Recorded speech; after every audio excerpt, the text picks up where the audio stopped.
জাপানে এক গরিব লোক পাথর কাটছিল। একদিন সে হঠাৎ করে এক ধনী মানুষকে দেখলো এবং সাথে সাথেই তার মনে হলো এবং সে চিন্তাও করলো যে তার এখন ধনী হতে হবে।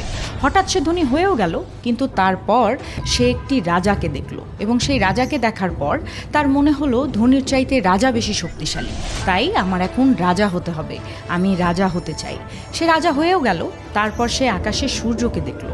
সূর্যকে দেখার পর তার মনে হলো সূর্য তো রাজার চাইতেও শক্তিশালী, তাহলে আমার সূর্য হতে হবে, আমি সূর্য হতে চাই।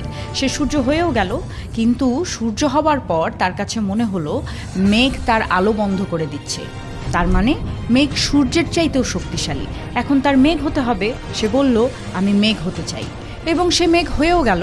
তারপর একদিন যখন বাতাস মেঘকে বাতাসের শক্তি দিয়ে দূরে সরিয়ে দিচ্ছিল, তারপর সে ভাবলো আরে বাতাস তো মেঘের চাইতেও শক্তিশালী, তাহলে তো আমার এখন বাতাস হতে হবে, আমি বাতাস হতে চাই।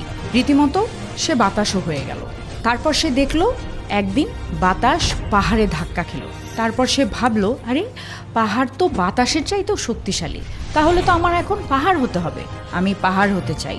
অবশেষে সে পাহাড় হয়ে গেল। তারপর সে দেখলো এক দরিদ্র পাথর কাটার লোক এসে হ্যামার দিয়ে পাথর ভাঙা শুরু করলো। তখন সে চাইলো আমি হতে চাই, আমি হতে চাই, আমি পাথর কাটার লোক হতে চাই। তাহলে বন্ধুরা, এই গল্প থেকে কি শেখা গেল? শেখা গেল যে চাহিদার কোনো শেষ নেই, যত চাইবেন চাহিদা তত বাড়তে শুরু করবে। আর সেজন্য আমাদের দরকার সন্তুষ্টিতে কাজ করা। যত অল্পতে সন্তুষ্ট হতে শিখবেন তত ভালো থাকা যাবে জীবনে।